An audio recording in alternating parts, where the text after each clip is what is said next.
এবার আমরা শিখবো বাইনারি যোগ বিয়োগ কিভাবে করতে হয়। তো প্রথমে আমরা বাইনারি যোগ করব।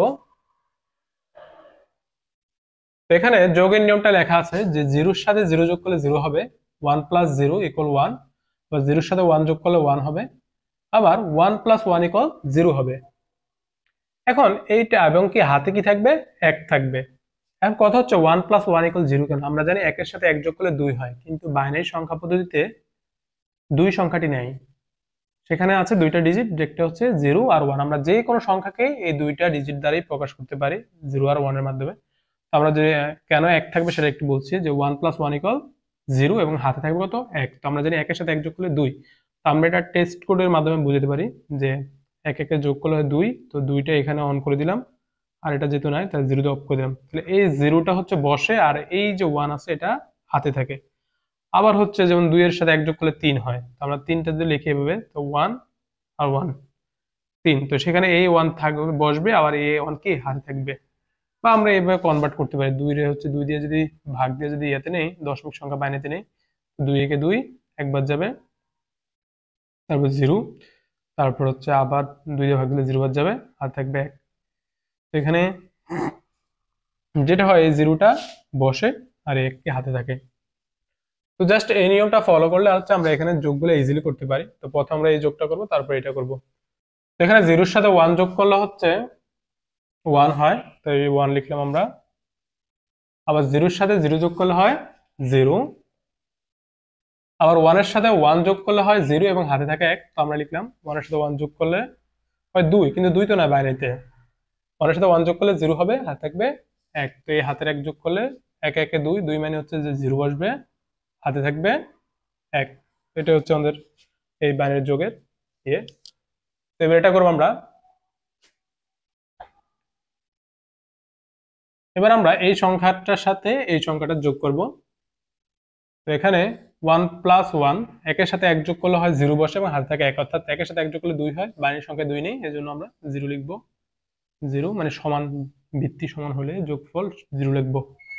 তারপর হাতে আছে 1, 1 1 2, 2 একে 3। তো বাইনারি সংখ্যায় 3 হলে, এই যে এখানে 3 হলে 1 বসে, হাতে থাকে 1। তো আমরা এই 1 বসছে আর হাতে আছে 1, 1 1 2, 2 হলে 0 বসবে, হাতে থাকবে 1। আর এই 1 0 সাথে যোগ করলে 1, 1 এর সাথে 1 যোগ করলে 2, 2 হলে 0 বসবে, হাতে থাকবে 1। 1 1 2, 2 রেখে 3। 3 হলে এই যে বাইনারি সংখ্যা 3 মানে 11। তো 11 1 বসে আর হাতে থাকে 1। তো আমরা এখানে 1 লিখলাম আর হাতে আছে 1। তো এটা হচ্ছে আমাদের বাইরের সংখ্যার যোগের নিয়ম। জাস্ট আমরা এই নিয়মটা ফলো করব। এই নিয়মটা ফলো করলে ইজিলি আমরা বাইনারি যোগগুলো করতে পারবো। যেমন যদি যোগফল কখনো বাইনারি 3 হয়, তাহলে সেটা কি হবে, সেই 3টাকে আমরা যদি বাইনারিতে কনভার্ট করি, 2 একে 2 একবার যাবে, 1 থাকবে, আবার 2 দিয়ে ভাগ দিলে 0 বার যাবে, একবার থাকবে, জাস্ট হচ্ছে 11 হয়। তো এইটা হচ্ছে বসবে আর এটা হাতে থাকবে। এবার আমরা বাইনারি বিয়োগের নিয়ম শিখব।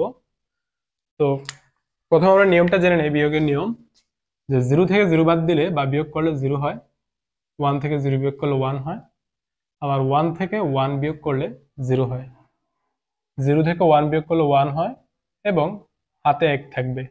এখন এইটা নিয়ে একটু অনেকে কনফিউশন থাকতে পারো, যে 0 থেকে 1 বিয়োগ করলে কেন 1 হয়। তো আমরা ছোটবেলায় যখন 10 ভিত্তিক যোগ বিয়োগ করেছিলাম, তো যেটা বিয়োগ করেছিলাম আর কি, তখন আমরা জানতাম যে উপরের সংখ্যা যদি ছোট হয়, নিচের সংখ্যা যদি বড় হয়, তাহলে উপরের সংখ্যার সাথে 10 যোগ করতে হয়, যেহেতু সেটা 10 ভিত্তিক যোগ বিয়োগ ছিল। এখন এবার যেহেতু আমরা হচ্ছে বাইনারি যোগ বিয়োগ করছি, আর বাইনারি সংখ্যার বেজ হচ্ছে 2, তো সেক্ষেত্রে আমাদের এই প্রথম সংখ্যাটা যেহেতু ছোট, পরের সংখ্যাটা যেহেতু বড়, তাহলে 0-র সাথে আমরা 2 যোগ করব, বাইনারি ভিত্তিক 2 যোগ করব। তো 2 যোগ করার ফলে এটার মান হয় 2, 2 থেকে 1 বাদ দিলে 1 থাকে। আর যেহেতু এটা 2 ছিল না, আমরা 2 যোগ করেছিলাম, এজন্য হাতে হিসেবে 1 থাকবে। এবার আমরা বিয়োগ করি, বিয়োগের মাধ্যমে আমরা বুঝিয়ে দিব। তো 1 এর থেকে 1 বিয়োগ দিলে হচ্ছে 0 বসে, তো আমরা এই 0 লিখলাম। তারপরে 0 থেকে 1 বিয়োগ করলে, এই যে এখানে 0 থেকে 1 বিয়োগ করলে 1 বসে। কেন বসে 1? কারণ 0 থেকে 1 বাদ দেওয়া যায় না, এজন্য এর সাথে আমরা 2 যোগ করব। 2 এর থেকে 1 বাদ দিলে 1 হয়। আর যেহেতু এটা 2 ছিল না, এজন্য হাতে থাকবে 1। 0 এর সাথে 1 যোগ করলে 1 হয়। আবার এই 0 এর সাথে আবার 2 যোগ করতে হবে আমাদের, তাহলে 2 হবে। 2 থেকে 1 বাদ দিলে 1, আর যেহেতু এটা আমরা 2 যোগ করেছি, হাতে থাকবে 1, 1 একে যোগ করলে 2, তো 1 এর থেকে আর 2 বিয়োগ করা যায় না, এজন্য এটার সাথে আবার 2 যোগ করব। তো 2 এর একে 3, 3 এর থেকে 2 বাদ দিলে 1, হাতে থাকবে 1। তো 0 থেকে 1 বাদ দেওয়া যায় না, তো এই জন্য এটার সাথে আবার 2 যোগ করতে হবে, 2 থেকে 1 বাদ দিলে 1, আর হাতে আছে 1, এই 1 থেকে 1 বাদ দিলে 0, 0 লিখতে হয় না। এবার হচ্ছে আমরা এইটা নির্ণয় করব, এই সংখ্যাটা থেকে বিয়োগ করব। তো 1 থেকে 1 বিয়োগ করলে হয় 0, এই 0 লিখলাম। আর 0 থেকে 1 বিয়োগ করলে 1 হয়, 1 লিখলাম, হাত থাকে 1, 1 একে 2, 1 থেকে 2 বাদ দেওয়া যায় না, এই জন্য এটার সাথে আমরা 2 যোগ করব। তো এটার সাথেও আমাদের 2 যোগ করতে হবে। 2 রেখে 3, 3 এর থেকে 1, 3 এর থেকে 2 বাদ দিলে হচ্ছে 1 হয়। আমার এখানে হাতে 1 ছিল, এই জন্য 1 একে যোগ করলে 2, আর 2 রেখে 3, 3 এর থেকে 2 বাদ দিলে 1, হাতে আছে 1। তো 0 এর সাথে 1 যোগ করলে 1 হয়। এখন 1 এর থেকে তো 0 থেকে 1 বাদ দেওয়া যায় না, এই জন্য এটার সাথে আবার 2 যোগ করব।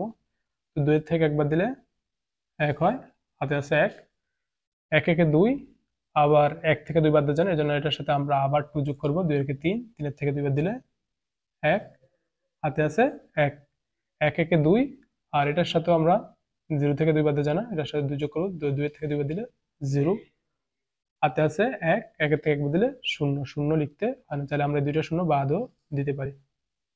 তো এইভাবে আমরা হচ্ছে নিয়ম দেখে ফলো করে আমরা বাইনারি বিয়োগ করতে পারি। আর উপরে যে প্লাস টু এগুলো লিখতে হবে না, জাস্ট এগুলো আমরা বোঝানোর জন্য হচ্ছে লিখলাম আর কি।